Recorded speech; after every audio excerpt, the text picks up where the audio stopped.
You might be wondering how India's foreign policy changed so much since 1947 and which moments actually matter for UPSC answers. By the end of this video, you will be completely clear about the big phases, the modern shifts, and the one key idea many aspirants miss.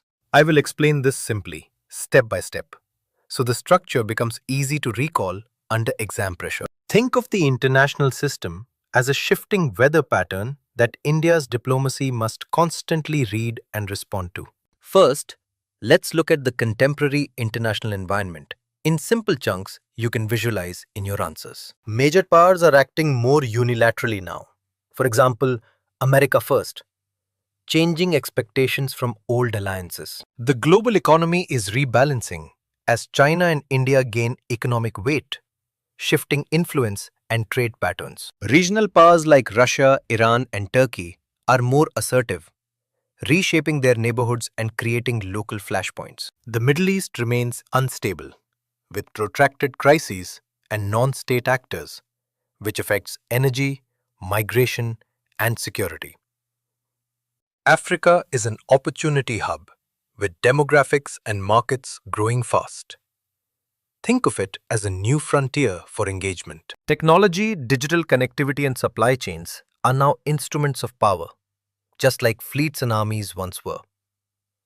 Climate change is opening new routes, like Arctic passages, and changing strategic calculations over resources and shipping. Now we move to India's journey since independence, broken into clear phases that you can map to dates. Phase 1. 1947 to 1962. Optimistic non-alignment. India sought sovereignty, economic recovery, and leadership among newly independent states. Remember Bandung and the non-aligned movement? These are examples you can cite to show India's early global posture. Phase 2. 1962 to 1971. Realism and recovery after the Sino-Indian War.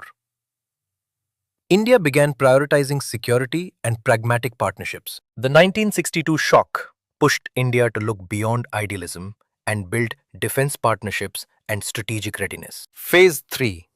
1971 to 1991. Regional assertion. India used decisive military action in 1971 and faced complex alignments with great powers. Cite the 1971 Bangladesh War and the 1974 nuclear experiment as turning points that moved India towards greater assertiveness. Phase 4. 1991 to 1998. Safeguarding strategic autonomy, economic liberalization, and the unipolar moment led India to diversify relations. The 1991 balance of payment crisis is a good line to connect domestic reform with a wider foreign policy shift. Phase 5. 1998 to 2013. India as a balancing power. Nuclear tests, strategic ties with the US, and a growing global role.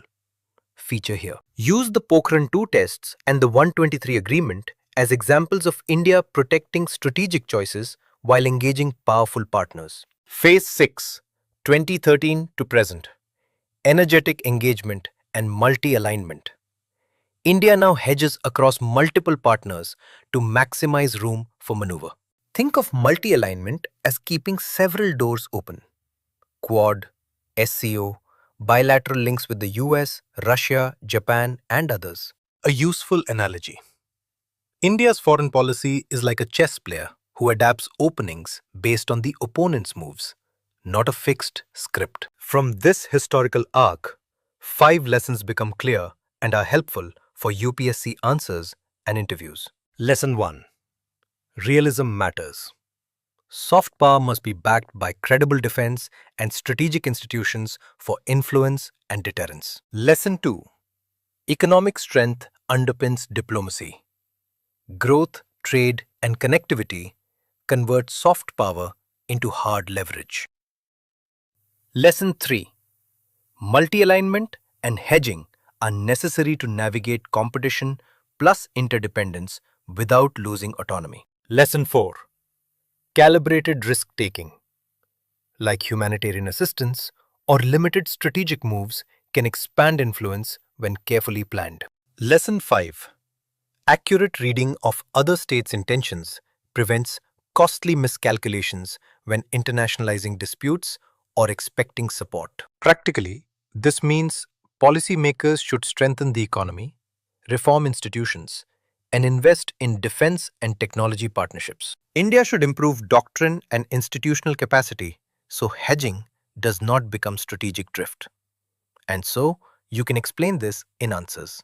This concept is very important for your exams. Questions on phases, shifts, and implications frequently appear in GS Paper 2 and optional papers. Expect prelim and mains questions that ask for continuity and change in India's foreign policy, with examples and policy lessons. When you write, link historical phases to contemporary policies like Sagar, Act East, Quad, and India-Africa outreach to show evolving strategy. And towards the end, we will understand a key idea most UPSC aspirants miss. Foreign policy coherence depends on domestic economic and institutional strength. That single line lets you connect international action to internal capability in essays and interviews. And it scores well. Quick recap. The global order is shifting. India moved from non-alignment to multi-alignment through 6 phases. Economic and strategic tools matter. Remember the 5 lessons? Realism, economy, hedging, calibrated risks, and accurate reading of intent to structure high-scoring answers. Keep your answers measurable. Name dates, cite events like Pokhran 1971, 1991 reforms, and recent initiatives like Quad or Sagar.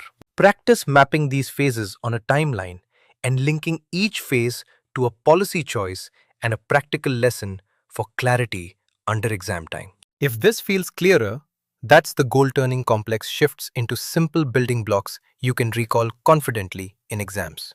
Keep revising these narrative chunks and use them to answer direct questions, essays, and interview prompts with ease. For more structured notes, model answers, and practice questions, continue learning with EduRev, where these themes are grouped and tested. Good luck with your preparation. Keep the timeline in your head and use the lessons to shape persuasive, evidence-based answers with confidence.